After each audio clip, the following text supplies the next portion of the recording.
When we talk about solutions, we talk about them in terms of their solute and their solvent. Now, the solute and solvent together make a solution. A solution is a homogeneous mixture. Because it's a homogeneous mixture, you can't tell where the solute stops and the solvent starts. Now, the solute is going to be the part of a solution in the least quantity. The solvent is going to be in the most quantity. So when we talk about a solution, if we use something like salt water. Now, salt water is an example of what's called an aqueous solution. Aqueous, A-Q-U-E-O-U-S, aqueous. Depending on where you are in the world, this could be pronounced aqueous. They mean the same thing.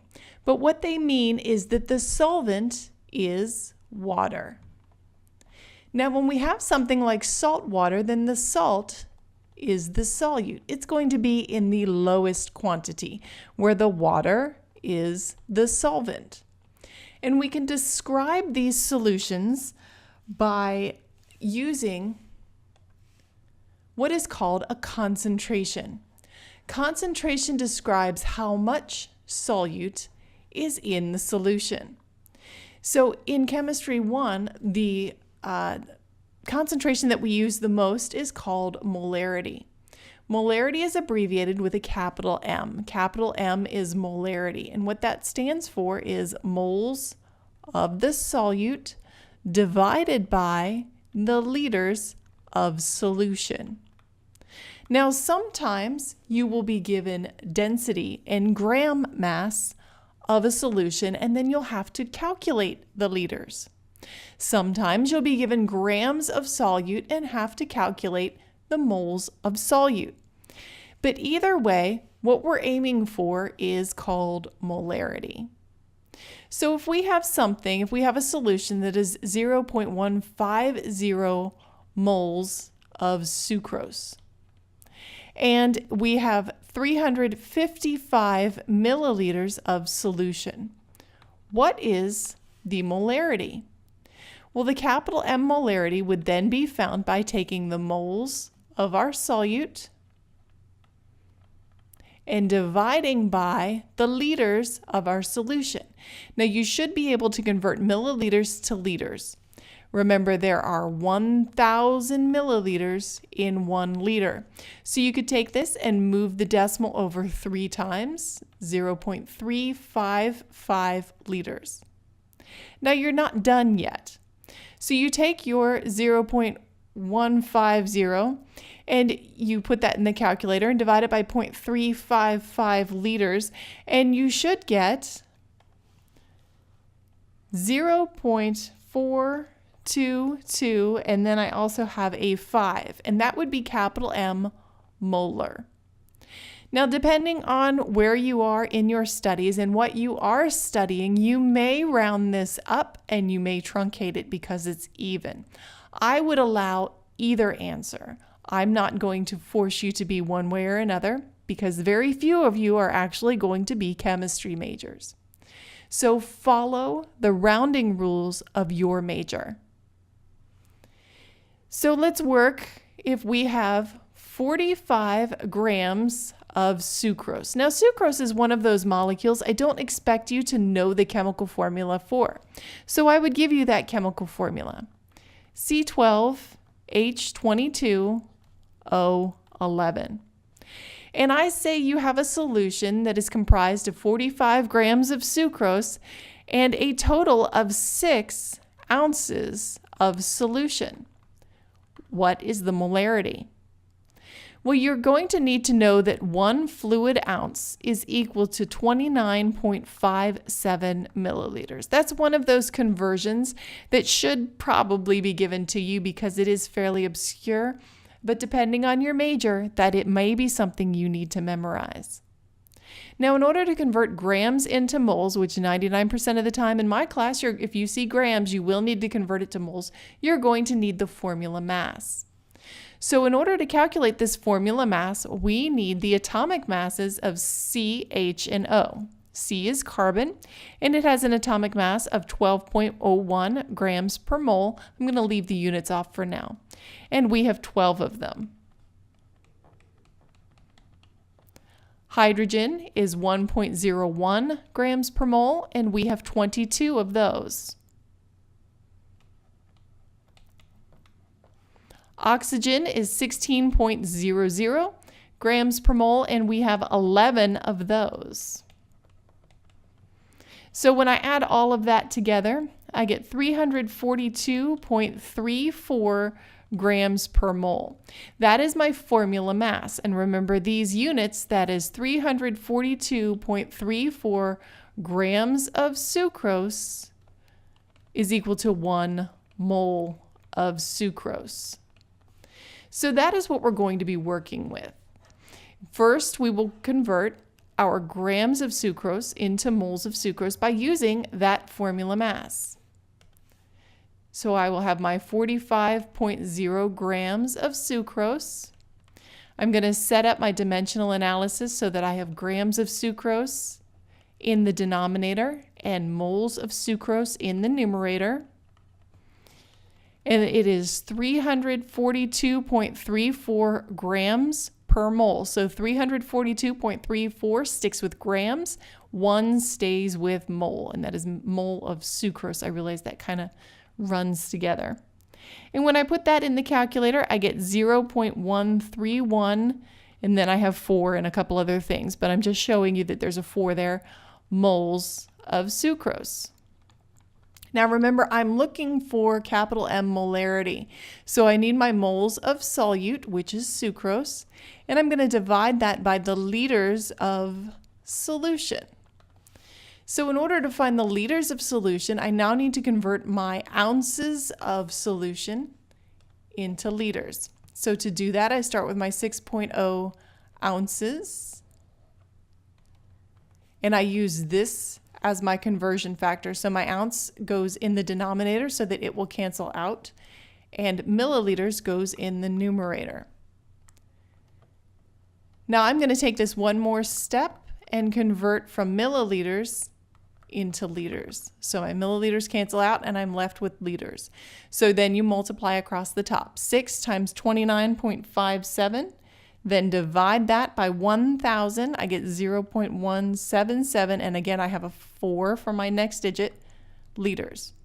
So now I have the information I need to plug into my molarity calculations. So I have 0.131 moles of sucrose in 0.177 liters of solution.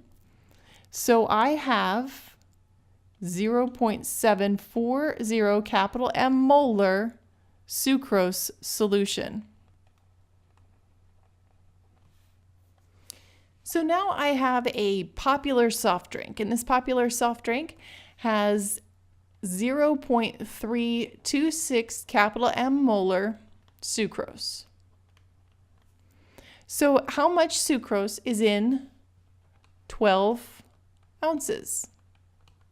Let's go with grams. So how many grams of sucrose is in 120 ounces?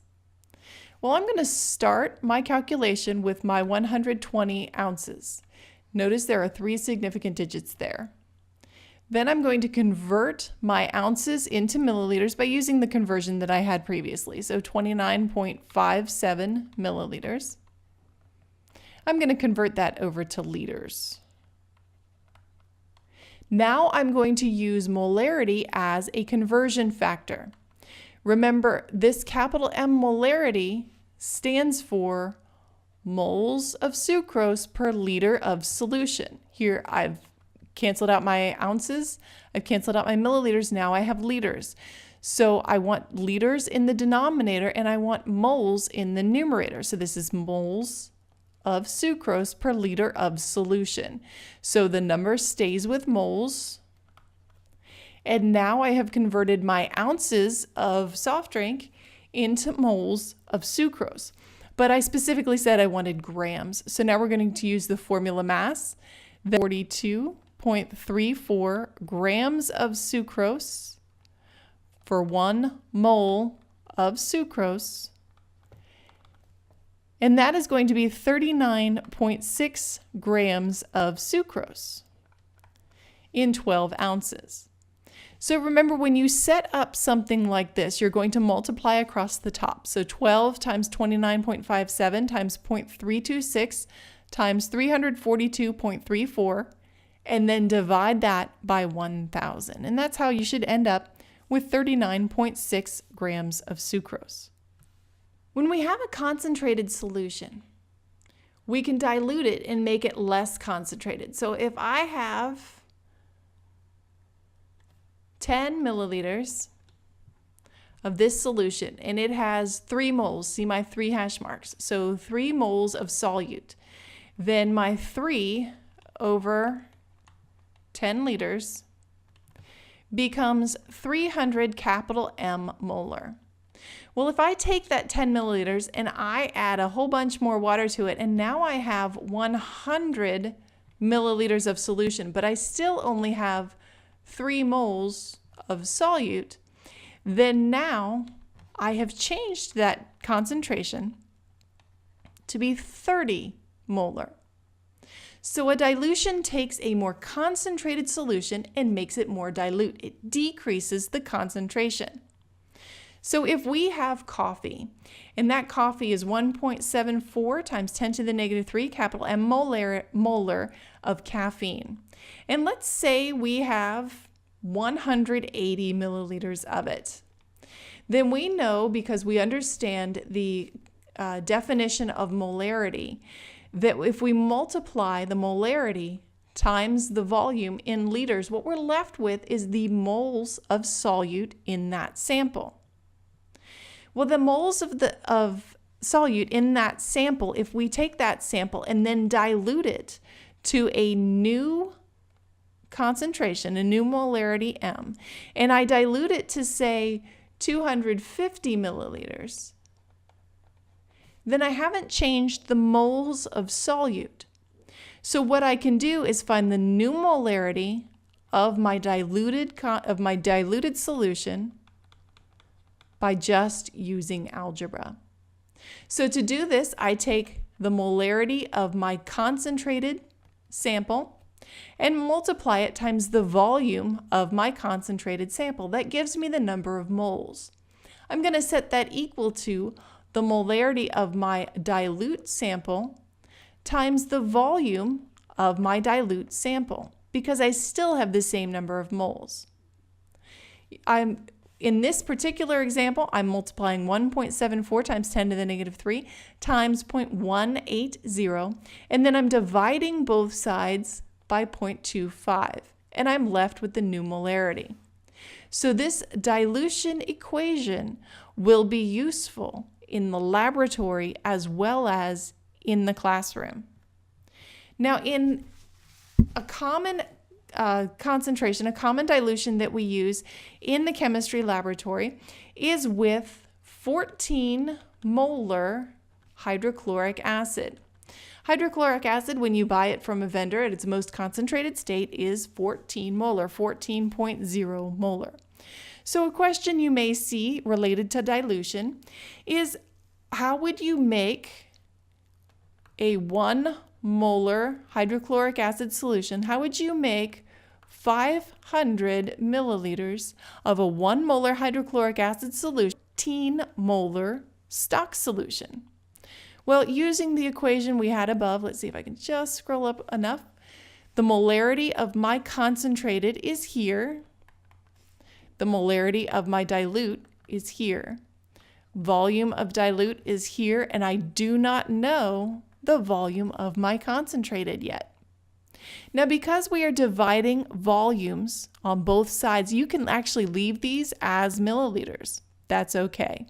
So molarity of concentrated times the volume of concentrated is equal to molarity of dilute times the volume of dilute. So we have 14.0 capital M molar times the volume, I don't know yet, is equal to the dilute molarity times the dilute volume. And when I divide both sides by 14 in order to get the concentrated volume alone, I get 35.7 milliliters.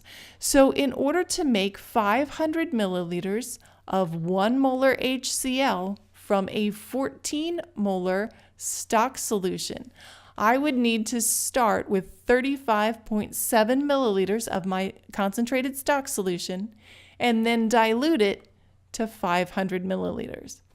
Now in the laboratory, we would typically use something called a volumetric flask, and your lab kit may or may not have one of these, depending on which lab kit you have. And it's a round bottom flask, and there is a long neck here, and there's usually a top of some sort. Whether it's a snap top or a ground glass joint, there's usually a top. And then on the neck, there is a line that is etched into the neck. And that is where you use a pipette very carefully to get the meniscus of your solvent to just hit that line. Then you know you have exactly what is listed on the flask.